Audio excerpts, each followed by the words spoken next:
It's come up with in past conversations I've had with Japanese friends and also podcast guests, including neuroscientist and author Ken Mogi, actually on a past episode. If people want to listen to that episode, it was episode 41. But he actually, reminded me of this concept that the apprentice must steal the craft from the master. And this almost seems to contradict that relationship. So would you like to talk about this unique concept or custom, how in Japan, the apprentice must steal the craft, and what does that mean? So without spoiling the movie too much, so I'm gonna go into a little bit, okay? So yes, this is one of the theme of the documentary actually.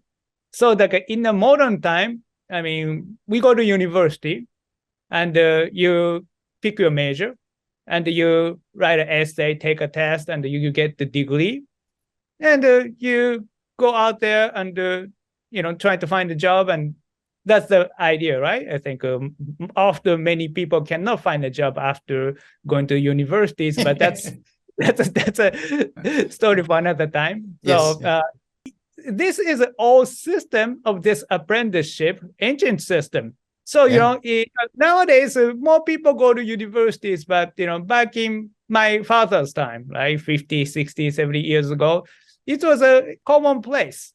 After you finish junior high school, either you continue education by going to a high school, or you just trying to find a job. Mm. And often people don't have any skill set. They try to find the skill set that could feed them for the rest of their life. They want to find a job, occupation, but to do that, you need a training. So they don't go to school, but you become an apprentice for somebody and learn the skill for a set amount of years, and you become independent, and you start make a living. This is not only about the world of Buddhist sculptures, but it's also about the umbrella, like carpenters, miyadaiku, and many places, they do apprenticeship in order to find the occupation. So some of them require 3 years, 5 years, 10 years, depends on the field that you're getting into. Some people merely want to find the occupation that pays the bill. Some people are passionate about certain skill sets, and they want to make a career out of it. Yeah. So that's the idea. But what's unique about the apprenticeship here is you almost become a child of somebody. Mm. Master, they feel they're responsible to bring up their children. It's not like a university professors, and not to offend the university professor, but you just go to universities, and they give you like an assignment, and you don't really have a personal connections with them that much. You don't live under the same roof as your professor. But often, apprentice and the masters, they eat together, they do stuff together, and they form a very close relationship. But at the same time, since he or she is your mother or father, they'll be strict on you. Yeah. They won't be easy on you. And also, this is kind of unique thing that you said, like an apprentice must steal. Yeah. They're not going to really teach you anything step by step like a university. So, you actually have to steal the techniques. This means without being told, you have to be observant and careful about stealing or learning the craft without being taught. Yeah. So if the master says, you got to do this, can you do this? And you say, well, I don't know, you never show me. That's a big mistake. They will, master will say, you are supposed to be looking and learning, and you should be able to do that. So that's the positive side and negative side. Because if you are not fast, you're not going to be able to learn it. Whereas a university, you teach you step by step for the most of part. So yeah, that's what they mean by stealing. Yes.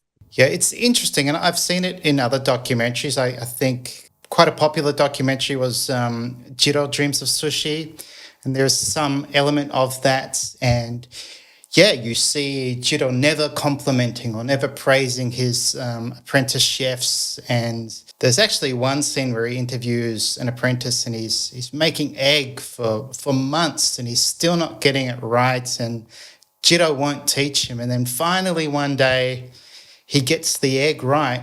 And then Jiro casually says, oh, maybe one day you'll become a good chef, or you'll... So there's a unique relationship where I guess if you're the apprentice, you have to be observant and you have to really want to learn.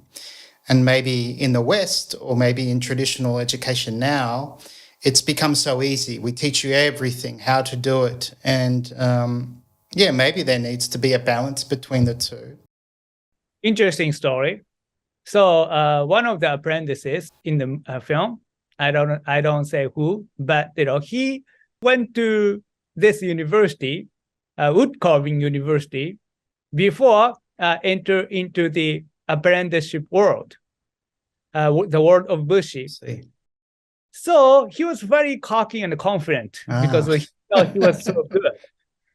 And, when he was being interviewed, because he wanted to learn a butsuzo, how to make a butsuzo, he was fascinated. And, he said, if you want to be a true artist, true wood carver, I must learn butsuzo, right? So, he wanted to be an apprentice. And he was interviewed, and he told the master, I'm very good at wood carving. And if you take me in, I'm going to be really good for you, because I can do a lot of work and I can be beneficial. So, and the master says, okay, that sounds great. So can you do it? And, it's something very basic.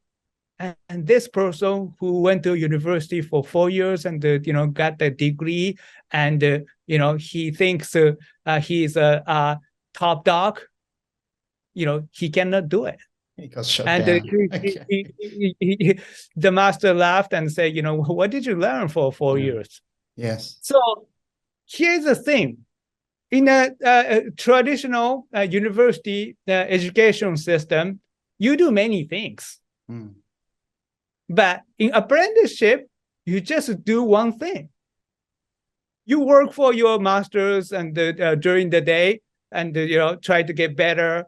And at night, when you're not working, you make your own work. Because if you don't make your own work, I mean, you're just working for masters, and you cannot improve yourself as an artist, right? So since if you're doing it all the time, there's a big discrepancy between people who go to university and people who do apprenticeship. I'm not discrediting university education, but when it comes to, learning a craft, apprenticeship is one of the best way to go about it.